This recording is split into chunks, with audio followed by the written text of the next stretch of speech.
අද දවසේ මම කතා කරන්න බලාපොරොත්තු වෙන්නේ influence line for statically determinate structures influence line for beam beam එකකට influence line භාවිතා කරලා කොහොමද අපි යම්කිසි point එකක maximum shear force එක හොයන්නේ maximum bending moment එක හොයන්නේ එන්නේ වගේම මොකක් හරි support එක maximum reaction එක අපි influence line භාවිතා කරලා කොහොමද අපි හොයන්නේ හරි අපි ඒ ගැන අද සාකච්ඡා කරමු අපි මුලින්ම බලමු මොකක්ද ඉන්ෆ්ලුවන්ස් ලයින් එකක් කියන්නේ කියලා. මෙන්න මේ වගේ රූප සටහනක් ගමු. මෙන්න මේ මොකක්ද තියෙන්නේ? මේක ඇවිල්ලා පාලමක් තියෙන්නේ. ඒක උඩ වාහනයක් යනවා වලට පේනවා. මෙන්න මෙතනදී A වලයි B වලයි තියෙන්නේ මොකක් හරි කොලම් දෙකක් තියෙන්නේ. මෙන්න මෙතනදී A වලින් එනවා එක vertical reaction එකක්. B වලින් එනවා එක තවත් vertical reaction එකක්. අපිට කියනවා as a example the vertical reaction of support A and support B will change according to the pace of the car. මෙන්න මේ කාර් එකේ එක් පිහිටීම් වලට අදාළව මෙන්න මේ A වලින් එන vertical reaction එකයි මෙන්න මේ B වලින් එන vertical reaction එකයි එන්න වෙනස් වෙනවා කියන එක තමයි මෙන්න මේකෙන් කියන්නේ. ඊට පස්සේ කියනවා the vertical reaction at support A will be maximum when car is at a certain point and the vertical reaction at the support B will be maximum when the car is at another point. මෙන්න මේ car එකේ යම්කිසි ස්ථානයකදී ඒ කියන්නේ මේ car එක මෙන්න මේ පාලම උඩ යම්කිසි ස්ථානයකදී මෙන්න මේ A වල තියෙන රියැක්ෂන් එක ඒ කියන්නේ vertical reaction එක එක් අවස්ථාවකදී maximum අගයකට එනවා. ඒ වගේම තවත් මේ කාර් එකේ තවත් පිහිටීමකදී මෙන්න මේ B point එකෙන් එන රියැක්ෂන් එකේ අගය maximum වෙනවා. හරි. මේක maximum වෙන්නේ කොහොමද? ඒ කියන්නේ දැන් ඔයාලා කියන මේක එක් පිහිටීම් වල තමයි maximum වෙන්නේ.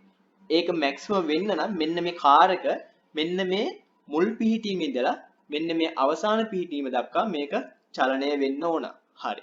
අපි බලමු මුලින්ම මෙන්න මේ පාලම මත ඒ කියන්නේ මෙන්න මේ ඩෙක් එක මත මොනවාද ලෝඩ් ටික කියලා. එකක් තියෙනවා concentrated force කියලා අනිත් එක තියෙනවා uniform load කියලා.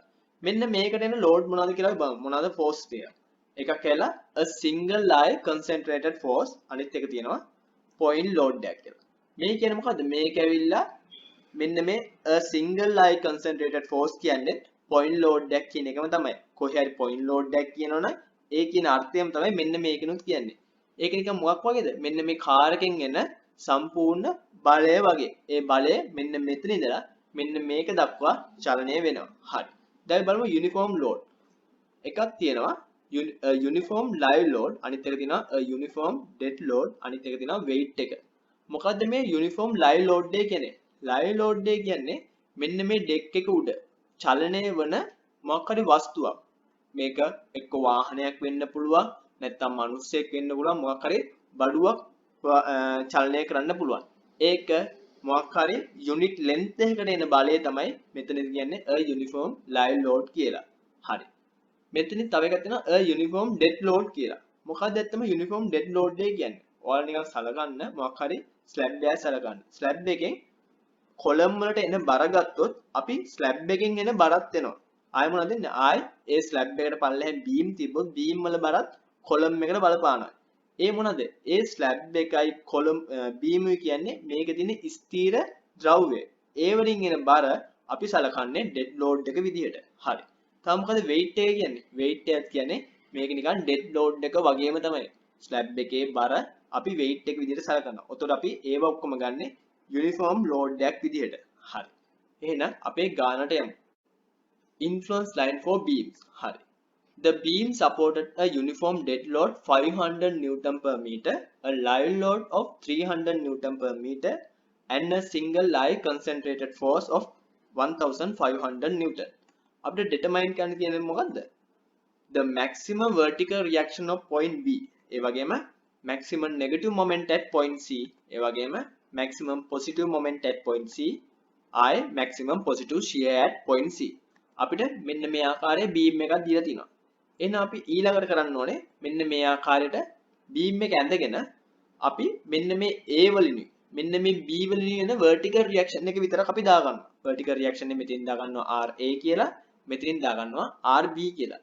ඊට පස්සේ අපි මේ ගාන හදන්නේ influence line භාවිතා කරලා නිසා අපි unit එකක් යවනවා මෙන්න මේ A point එක. ඒ කියන්නේ start point එකේ ඉඳලා end point එක දක්වා. එහෙනම් මෙන්න මේ ආකාරයට මම x දුරකදී යුනිට් එකක් සලකනවා.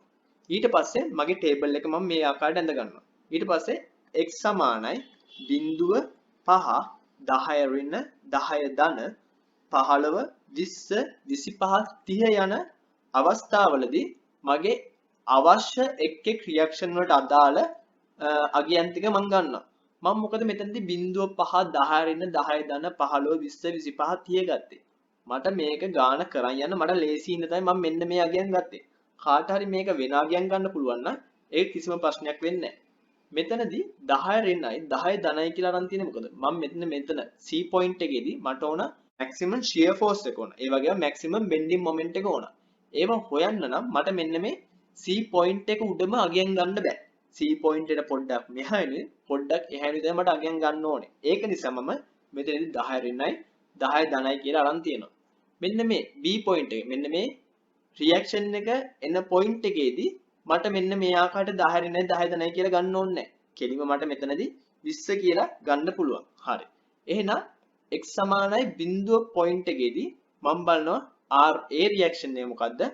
x සමානයි බිඳුවේදී මම මොකද කරන්න ඕනේ? මෙන්න මේ beam එකට B වටා moment එකක් ගන්නවා.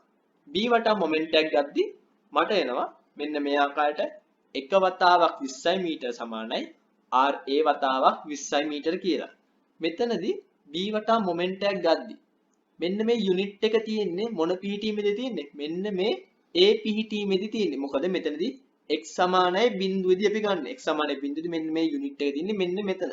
එහෙනම් B වටා මොමන්ට් එකක් ගද්දි 20 මීටර වතාව 1 සමානයි RA වතාවක් 20 මීටර. එහෙනම් මට එනවා RA සමානයි 1යි කියලා. ඒක නිසා මම මෙන්න මෙතන දාගන්නවා x සමානයි බිඳුව පිහිටීමේදී RA 1යි කියලා. ඊට පස්සේ මට ඕන RB යගේ. RB යගේ ගන්න නම් මොකද කරන්න ඕනේ? මෙන්න මේ beam එකට සිරස් 4 විභේදනයක් කරනවා. උතර මට එනවා RA ධන RB සමානයි 1යි කියලා. එහෙනම් මම මෙතනදී RA සමාන 1 දාන්න නිසා RB කිය දෙන්නේ RB බිඳුවක් කියනවා. ඒක නිසා මම මෙන්න මෙතෙන්ට බිඳුව කියලා දා ගන්නවා. හරි. ඊට පස්සේ මම x සමානයි 5 පිහිටීම ගන්නවා. 5 පිහිටීම ගද්දි මට ඒකත් මම කරන්නේ මෙන්න මේ beam එකට B වටා මොමන්ට් එකක් ගන්නවා. B වටා මොමන්ට් එකක් ගද්දි මට එනවා එක වතාවක් 15 මීටර සමානයි RA වතාවක් 20 මීටර කියලා. මෙතනදී එක තියෙන්නේ කොතනද? එක තියෙන්නේ මෙන්න මේ වගේ පිහිටීමක. ඒ කියන්නේ AC හරියටම මැද. AC මධ්‍ය ලක්ෂ්‍ය තමයි මෙන්න මේ යුනිට් එක තියෙන්නේ. ඒක නිසා මට එනවා B වටා මොමන්ට් එකක් ගද්දි එක වතාවක් 15 මීටර සමානයි RA වතාවක් 20 මීටර කියලා. හරි. එහෙනම් මට එනවා RA සමානයි 0.75යි කියලා.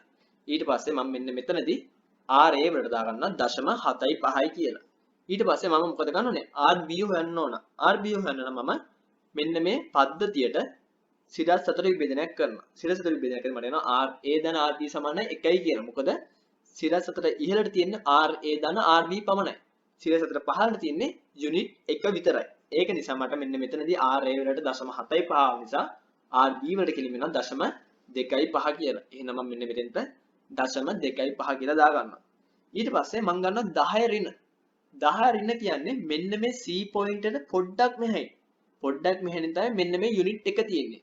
ඒක නිකන් හරියටම කිව්වොත් මෙන්න මේ C point එක උඩම වගේ තමයි තියෙන්නේ. චුට්ටක් මෙහවනට පොඩ්ඩක් උඩ තියෙන්නේ. ඒක නොගැනිය හැකි තරම් කුඩා අගයක් නිසා අපි සලකන්නේ මෙන්න මේ C point එක උඩම වගේ තමයි මෙන්න මේ යුනිට් එක තියෙන්නේ. ඒක නිසා මම මෙන්න මේ 10 ඍණ වලදී RA අගය ගන්නම් මම මෙන්න මේ යුනිට් එක මෙන්න මේ C point එක උඩට ගේනවා. ඊට පස්සේ මම මෙන්න මේ B වටා මොමන්ට් එකක් ගද්දි මට එනවා 0.5යි කියලා. උතර RB ඉන්නේ 0.5යි කියලා. එහෙනම් 10 ධනවලදී මොකද වෙන්නේ? 10 ධනවලදී තියෙන්නේ මෙන්න මේ C point එක උඩමයි තියෙන්නේ. එහෙනම් මේකත් එන්නේ 0.5යි 0.5යි. මෙන්න මේ ආකාරයට අපි මෙන්න මේ අගයන් ටික ගණනය කරලා මම දා ගන්නවා 0.25යි 0.75යි බිඳුවයි 1යි 3.25යි පල්ලෙහාට තියෙන බලය 1 නිසා මෙතෙන් දෙන්න ඕනේ කීයද 1.25යි මොකද මේ දෙක එකතුව එකක් වෙන්න ඕන ඊට පස්සේ 3.5යි ආයි 1.5යි ඊට පස්සේ අපි හොයන්න ඕනේ මොකද්ද ඊට පස්සේ හොයන්න ඕනේ මෙන්න මේ පොයින්ට් එකේ shear force එක එහෙනම් මම දා ගන්නවා VC හොයන්න මම මෙන්න මේ beam එක මෙන්න මේ point එකෙන් කඩනවා මෙන්න මේ C point එක මෙන්න මේක කඩනවා කඩපුවම මට මෙන්න මේ ආකාරයට එනවා මේ මොනවද මේ ඇවිල්ලා normal force මේ ඇවිල්ලා shear force එක මේ ඇවිල්ලා bending moment එක මම මෙන්න මේ ආකාරයට මේක කැඩුවා කියන්නේ මම අරන් තියෙන්නේ sagging moment එක positive කියලා. හරි. ඊට පස්සේ මම දැන් කරන්න ඕනේ මොකද්ද? මම කරන්න ඕනේ මෙන්න මේ VC අගය හොයා ගන්න ඕන මෙන්න මේ x වල එක් pt වලදී. එහෙනම් මම මුලින්ම මෙන්න මේ beam එක සලකනවා. මෙන්න මේ beam එක කියන්නේ මොකද්ද? මෙන්න මේ AC beam එක. AC beam එක කියන්නේ මොකද්ද? x සමානයි x බිඳුවේ ඉඳලා C10 දක්වා. එහෙනම් x බිඳුවේ ඉඳලා 10 දක්වා. හැබැයි 10ට යන්නේ නැහැ. 10 දක්වා පමණයි. එහෙනම් මේක සලකද්දී මට මෙන්න මේ VC යගේ ලේසියෙන්ම ගන්න ඕන නිසා මම සලකන්නේ මෙන්න මේ CD beam එක. ඇයි මම මෙන්න මේ CD beam එක විතරක් සලකන්නේ? මෙන්න මේ CD beam එක සලකද්දී මෙන්න මෙතනදී බිඳුවේ ඉඳලා 10 දක්වා යද්දි මෙන්න මේ යුනිට් එක තියෙන්නේ මෙන්න මේ beam එක මත විතරයි. මෙන්න මේ beam කෑල්ල මත විතරයි. මෙන්න මේ යුනිට් එක මෙන්න මේ beam කෑල්ල මතට එන්නේ මෙන්න මේ අගය පරාසය තුලදී. ඒක නිසා මට කෙලින්ම මෙන්න මේ VC අගය මෙන්න මේ RB අගයත් එක්ක සසඳන්න පුළුවන්. එහෙනම් මෙන්න මේ VC එකයි RB සසඳුවොත් මම මේක සිත සතුට විභේදනයක් ගත්තොත් මට එනවා VC සමානයි ඍණ RB කියලා. එහෙනම් මට මෙන්න මේ 0.5 10 ඍණ අගයන් ටික මෙන්න මේ RB ඇසුරෙන් ලියා ගන්න පුළුවන්. එහෙනම් කොහොමද ලියන්නේ? මෙන්න මෙතන දෙනවා බිඳුව මෙන්න මේකේ ඍණ අගය මොකද්ද? ඍණ 0.25. මෙන්න මෙතන දෙනවා ඍණ 0.5යි කියලා. ඊට පස්සේ මම මෙන්න මේ බීම් එක සලකනවා. මෙන්න මේ බීම් එක කියන්නේ මොකද්ද? 10 ඉඳලා 30 දක්වා. ඒක සලකද්දී මම මේකට උත්තර ගන්න සලකන්නේ මෙන්න මේ බීම් කෑල්ල. මේ මොකද්ද? මේක ඇවිල්ලා AC බීම් එක. ඇයි මම මේකේ AC බීම් එක සලකන්නේ? මෙන්න මේ 10 ධනෙන් පස්සේ මෙන්න මේ යුනිට් එක තියෙන්නේ මෙන්න මේ බීම් එක මත.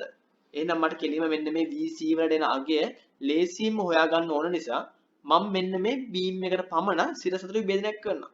උතන මට එනවා VC සමානයි RA කියලා. එහෙනම් මම මෙන්න මේ VC අගයන්ගේ ඉතුරු අගයන් ටික මෙන්න මේ RA ආශ්‍රයෙන් පුරව ගන්නවා. එහෙනම් මට කෙලින්ම VC සමානයි RA කියලා ගන්න පුළුවන්. එහෙනම් මෙන්න මෙතෙන් දාගන්න මම 0.5 මෙතනින් 0.25 මෙතනින් බිඳුව මෙතනින් ඍණ 0.25 මෙතනින් ඍණ 0.5යි කියලා. ඊට පස්සේ මොකද කරන්නේ? අපි ඊට පස්සේ MC අගයන් ටික හොයන්න ඕන. MC අගයන් ටික හොයන්න ඕනෙත් මම මෙන්න මේ VC අගයන් හොයපු ආකාරයටම තමයි. එහෙනම් 0.5 මීටර සිට 10 මීටර දක්වා අදාළ MC අගයන් ටික මම මෙන්න මේ CD මෙම්බ එක භාවිතා කරලා හොයනවා. එහෙනම් මෙන්න මේ CD මෙම්බ එකට පමණ මම C වටා මොමන්ට් එකක් ගන්නවා.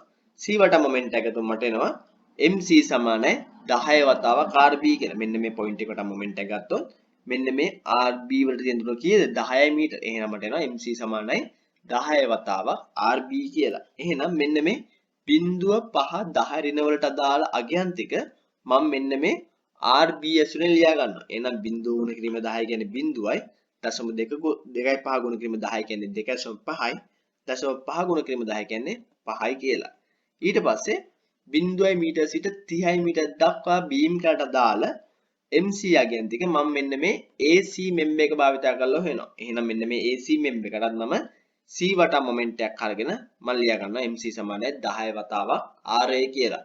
එහෙනම් මෙන්න මේ ඉතුරු අගයන් ටික මම මෙන්න මේ RA භාවිතා කරලා මෙන්න මේ ආකාරයට ලියා ගන්නවා.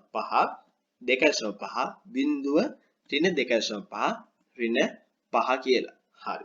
එහෙනම් ඊට පස්සේ බලමු අපේ ගාන මොකද්ද අපිට කියලා තියන්නේ කියලා.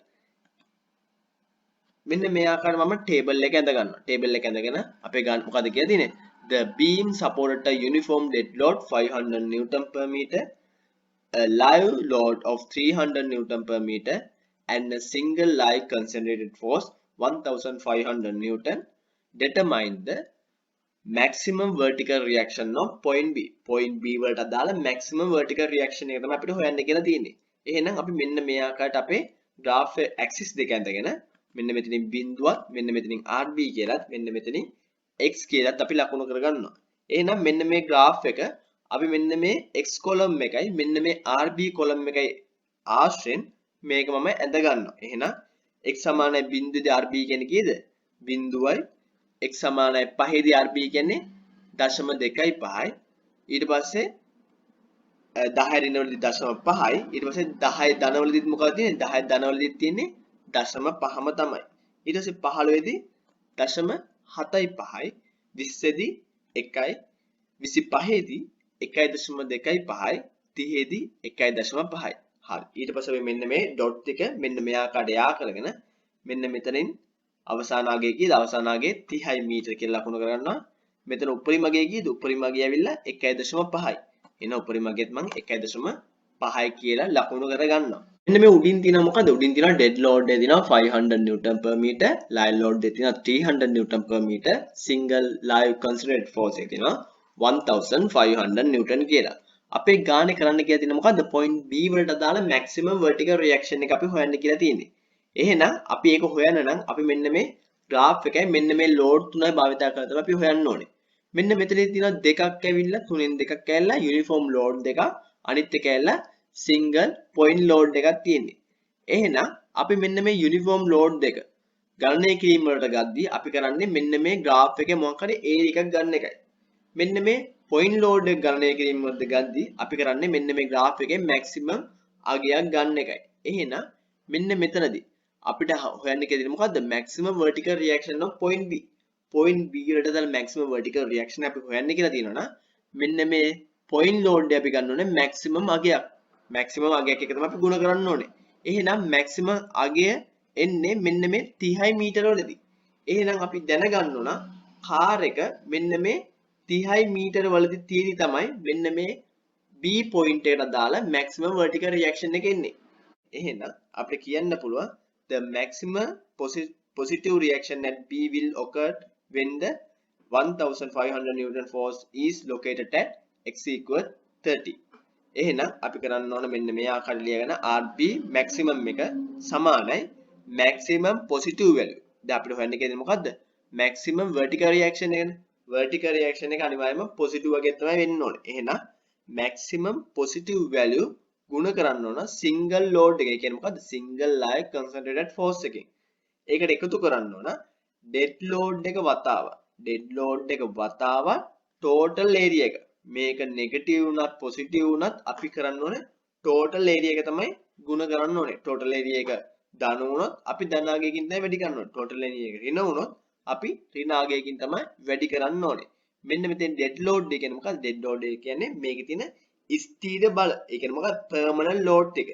ඊට පස්සේ අපි එකතු කරන්න ඕන live load එක වතාව. live load එක කියන්නේ මොකක්ද? variable load. එන්න වෙනස් වෙන්න පුළුවන් load එක තමයි අපි live load කියන්නේ. live load එක වැඩි කරන්න ඕනේ අපේ positive area එකේ. අපිට මෙන්න මෙතනදී positive වගයක් හොයන්න කියලා තියෙනවා නම් අපි ගුණ කරන්නේ positive area එකේ. අපිට negative වගයක් හොයන්න කියලා තියෙනවා නම් අපි ගුණ කරනවා live load එක negative වගේ. එහෙනම් ඊළඟ පියවරදී මම ලියා ගන්නවා maximum positive වගේ කියද 1.5යි. single load එක මොකද්ද? single load එක ඇවිල්ලා 1500 newton. ඊට පස්සේ dead load එකේ dead load එක ඇවිල්ලා 500 newton per meter. අනිත් එක total area එක. total area එක කීයද? 1.5 වතාව 30 ඍණ බිංදුව බෙදීම 2. ඒ කියන්නේ ත්‍රිකෝණයේ වර්ගඵලය. ඊට පස්සේ live load එකේ live load එක ඇවිල්ලා 300 newton per meter. මෙන්න මේ area එක. මොකද්ද මෙන්න මේ area එක? මෙන්න මේ area එකම තමයි. එහෙනම් ඊට පස්සේ උත්තරේ මට එනවා 2250 නිව්ටන් ධන 11250 නිව්ටන් ධන 6750 නිව්ටන්. මෙන්න මේ අගයන් තුන සුළු කරපුවෙන් පස්සේ ඊට පස්සේ RB maximum අගය එනවා මට 20250යි කියලා. එහෙනම් මම මේක කිලෝ නිව්ටන් වලින් ලිව්වොත් මට එනවා 20.25 කිලෝ නිව්ටන් කියලා. එහෙනම් මම point B වලට අදාළ maximum vertical reaction එක මට එනවා 20.25 කිලෝ නිව්ටන් කියලා. එහෙනම් මම ඒක locate වෙන ස්ථානයක් දන්නවා. ඒ මොන ස්ථානද? මෙන්න මේ x සමානයි 30යි මීටර වලදී තමයි. හරි. ඊට පස්සේ බලමු අපේ ගාන ඊළඟ එක. ඒකට අපි කරන්න ඕනේ මෙන්න මේ ආකාරයට table එක ඇඳගෙන ගාන ලියාගමු. The beam supported a uniform dead load. හරි. ඊට පස්සේ live load එකත් හරි. ඊට පස්සේ single live concentrated force එකත් හරි. Determine the maximum negative moment of point C. point C වලට දාලා maximum negative moment එක තමයි අපිට හොයන්න කියලා තියෙන්නේ. එහෙනම් අපි කරන්න ඕනේ මෙන්න මේ ආකාරයට අපේ axis දෙක ගහගෙන අපි මෙන්න මේ axis ලකුණු කරගන්නවා මෙන්න මේ ආකාරයට. MC මෙතනදී x මෙන්න මෙතනදී බිංදුව කියලා. ඊට පස්සේ අපි මෙන්න මේ graph එක මෙන්න මේ x කොලම් එකයි මෙන්න මේ MC කොලම් එක භාවිත කරලා මම හොයනවා. එහෙනම් බිඳුවේදී බිඳුවයි 5ේදී 2.5යි 10 ඍණවලදී 5යි 10 ධනවලදී මොකක්ද තියෙන්නේ 10 ධනවලදී තියෙන්නේ 5ම තමයි. ඊට පස්සේ 15ේදී 2.5යි 20ේදී බිඳුවයි ඊට පස්සේ 25ේදී ඍණ 2.5යි 30ේදී ඍණ 5යි. ඊට පස්සේ අපි වෙන්නේ මේ ඩොට් එක ලකුණු යා කරලා මෙන්න මේවා ටික ලකුණු කරනවා. මෙන්න මෙතනදී කීයද? මෙතන තියෙන්නේ 10, මෙන්න මෙතනදී 20, මෙන්න මෙතනදී 30. මෙතන උඩරිම මගේ කීයද? උඩරිම මගේ ඇවිල්ලා 5යි. මෙතන අවම මගේ ඇවිල්ලා ඍණ 5යි. එහෙනම් මෙන්න මේකෙන් මොනවද තියෙන්නේ? මෙතන තියෙනවා යුනිෆෝම් ඩෙඩ් ලෝඩ් එක මෙච්චරයි, ලයිව් ලෝඩ් එක මෙච්චරයි, කන්සන්ට්‍රේටඩ් ෆෝස් එක මෙච්චරයි. අපිට හොයන්න එකේ තියෙන්නේ maximum negative moment at point C. point C වලට දාලා maximum negative moment එක. මම මෙන්න මේ ආකාරයට මේක ලියා ගන්නවා. point C වලට දාලා maximum negative moment එක සමානයි maximum negative value එක. maximum negative value එක වැඩි ගන්නවා නම් අපේ point load එකේ single load එකකින්. ඊට පස්සේ total area එක වැඩි ගන්නවා නම් dead load එකකින්. ඊට පස්සේ negative area එක වැඩි ගන්නවා නම් live load එකේ. මොකද අපි negative area එකක් වැඩි ගන්න live load එකේ. අපිට අහලා තියෙන්නේ negative moment at point C. negative moment එක හොයන්න කියලා තියෙන නිසා අපි negative area එක වැඩි ගන්නවා අපේ live load එක. මොකද ඒ කියන්නේ එයාලා variable load එකේ. එහෙනම් ඊළඟ පීරියඩ් මම මේකට අගයන්තික දාලා ලියා ගන්නවා maximum negative value එක ඇවිල්ලා ඍණ 5යි. ඊට පස්සේ single load එක ඇවිල්ලා 1500යි. dead load එක ඇවිල්ලා 500යි. total area එක විදිහට මම මෙන්න මේක ගන්නවා ධනාගය. ඒක තමයි මේක තියෙන්නේ 5 වැඩි කිරීම 20 බෙදීම 2. ඍණාගය ඍණ 5 වැඩි කිරීම 10 බෙදීම 2. ඊට පස්සේ live load එක ඇවිල්ලා 300යි. ආයි නෙගටිව් area එක ඇවිල්ලා මෙන්න මෙයාගේ මේ තියෙන ඍණ 5 වැඩි කිරීම 10 බෙදීම 2. මේක මම සුළු කරලා මම ලියා ගන්න පුළුවන් මේක මේ එක් කොටස් වල අගයන්තික ඍණ 7500 නිව්ටන් මීටර් අනිත් එක 12500 නිව්ටන් මීටර් අනිත් එක ඍණ 7500 නිව්ටන් මීටර් කියලා. මෙන්න මේ තුන එකතුව මට එනවා ඍණ 2500 නිව්ටන් මීටර් කියලා. මම මේක කිලෝ නිව්ටන් මීටර් වලින් ලිව්වොත් මට එනවා ඍණ 2.5 කිලෝ නිව්ටන් මීටර් කියලා. එහෙනම් point C වලට අදාළ maximum negative moment එක මට එනවා ඍණ 2.5 කිලෝ නිව්ටන් මීටර් කියලා. හරි. ඊට පස්සේ අපේ ගානේ ඊළඟ එක මොකද්ද? maximum positive moment at point C. ඒකට මම මොකද කරන්නේ? ඒකට මම කරන්න ඕනේ මේ වගේ table එකක් ගහ ඉන්න ඕනේ නැහැ. මොකද එතනත් අහතිනේ positive moment at point C. point C වලට අදාළ moment එක තමයි අහලා තියෙන්නේ. එහෙනම් අපි ගන්නෙ මෙන්න මේ graph එක තමයි ඒකට උපයෝගී කරගන්නේ. එහෙනම් ඊළඟ පියවරේදී මෙන්න මේක ආයි ලියා ගන්නවා යුනිෆෝම් ඩෙඩ් ලෝඩ් එක, ලයිව් ලෝඩ් එක, සිංගල් ලයිව් කන්සන්ට්‍රේට් ෆෝස් එක ලියා ගන්නවා. ඊට පස්සේ determine the maximum positive moment at point C. එහෙනම් මම මොකද කරන්නෝනේ? මගේ graph එක මම ඇඳ ගන්නවා. graph එක ඇඳගත්තාන් පස්සේ මෙතන ඩෙඩ් ලෝඩ් එක තමයි මේ තියෙන්නේ. ලයිව් ලෝඩ් එක, point ලෝඩ් එක තියෙනවා. එහෙනම් මම ඊළඟ පියවරේදී මම මෙන්න මේ ආකාරයට මේක ලියා ගන්නවා. maximum positive moment at point C සමානයි maximum positive value එක වැඩි කිරීම single load එක. ඊට පස්සේ මොකද කරන්නේ? dead load එක වැඩි ගන්න ඕන total area එකෙන්. අපේ permanent load එක වැඩි ගන්න ඕන අපි total area එකෙන්. එකතු කරන්න ඕන live load එක වතාවක් positive area එක. මොකද මෙතන අපි අහලා තින්නේ positive moment at point C. point C වලට අදාළ positive moment එක අපිට අහලා තියෙන නිසා අපි live load එක වැඩි ගන්න ඕන positive area එකෙන්. එහෙනම් ඊළඟ පියවරේදී අගයන්තික දාලා ලියා ගන්නවා 5 වැඩි කිරීම 1.5. 5 කියන්නේ මොකද්ද? positive maximum මගේ. ඊට පස්සේ dead load එක වතාව total area එක. total area එක අර මම මුලින් කරපු ආකාරයටම මේ ඇවිල්ලා positive value එක, මේ ඇවිල්ලා negative value එක. ඊට පස්සේ live load එක වතාව positive area එක. ඒ කියන්නේ මෙන්න මේ area එක. ඊට පස්සේ area එක දාලා මම මෙන්න මේ ආකාරයට සුළු කරලා මෙන්න මේ එක් කොටස් වල අගයන්තික මම මෙන්න මේ ආකාරයට දා ගන්නවා. 7500 Newton metre, 12500 Newton metre, 15010 Newton metre. මේ තුනේ එකතුව මට එනවා 35000 නිව්ටන් මීටර් කියලා. එහෙනම් මේක කිලෝමීටර් වලින් මම ලිව්වොත් මට එනවා 35 කිලෝ නිව්ටන් මීටර් කියලා. එහෙනම් point C වලට දාලා maximum positive moment එක මට එනවා 35 කිලෝ නිව්ටන් මීටර් කියලා. හරි. ඊට පස්සේ අපේ ගානේ තවත් එක් ප්‍රශ්නයක් තියෙනවා. හරි.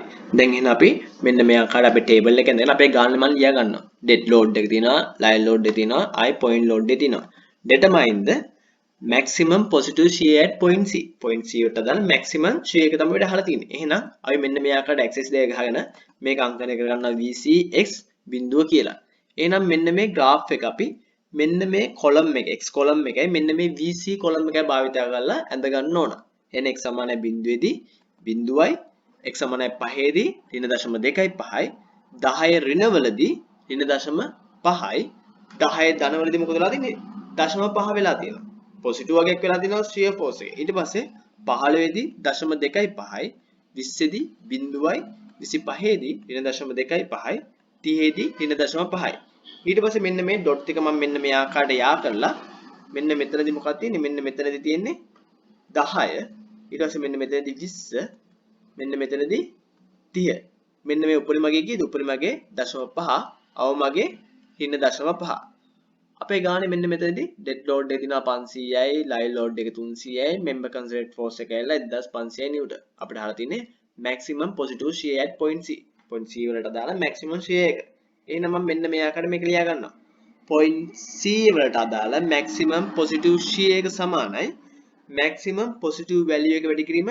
single load එක ආයි dead load එක වැඩි කිරීම total area එක ආයි live load එක වැඩි කිරීම positive area එක මොකද අපිට හදින්නේ positive shear එකක් අහලා තියෙන්නේ එහෙනම් positive area එකෙන් තමයි අපි මගේ live load එක වැඩි කරන්න මගේ variable load එක මම වැඩි කරන්න ඕනේ මගේ positive area එකේ එහෙනම් මම මෙන්න මේ ආකාරයට මේක ලියා ගන්නවා 0.5 කියන මොකද්ද පොසිටිව් මැක්සිමම් මගේ ඒ ගුණ කරන සිංගල් ලෝඩ් එකෙන් ඊට පස්සේ ඩෙඩ් ලෝඩ් එක 500 newton per metre total area එක තමයි මේ තියෙන්නේ මේල ඍණ 5.5 වැඩි කිරීම 10 බෙදීම 2 කියන්නේ මෙන්න මේ ඒරියා එක 0.5 වැඩි කිරීම 10 බෙදීම 2 කියන්නේ මෙන්න මේ ඒරියා එක ඍණ 0.5 වැඩි කිරීම 10 බෙදීම 2 කියන්නේ මෙන්න මේ ඒරියා එක එහෙනම් ටෝටල් ඒරියා එක වැඩි කිරීම මගේ ඩෙඩ් ලෝඩ් එක දන්න ලයිව් ලෝඩ් එක වැඩි කිරීම මගේ පොසිටිව් ඒරියා එක පොසිටිව් ඒරියා එක තමයි මේ 0.5 වැඩි කිරීම 10 බෙදීම 2 කියන්නේ ඊට පස්සේ ඊළඟ පියවරේදී මම මෙන්න මේ ආකාරය ලියා ගන්නවා මෙන්න මෙතනදී උත්තරේ මට එනවා 750 නිව්ටන් මෙන්න මේකේ උත්තරේ මට එනවා ඍණ 1250 නිව්ටන් කියලා මෙන්න මේකේ සුළු කිරීම මට එනවා 750 නිව්ටන් කියලා ඊළඟ පියවරේදී මම මෙන්න මේ තුන එකතු කරලා ලියා ගන්නවා 250 නිව්ටන් කියලා මේ කිලෝ නිව්ටන් වලින් ලියාගත්තොත් මට එනවා 0.25 කිලෝ නිව්ටන් කියලා එහෙනම් point C වලට අදාළ maximum positive shear එක මට එනවා 0.25 කිලෝ නිව්ටන් කියලා හරි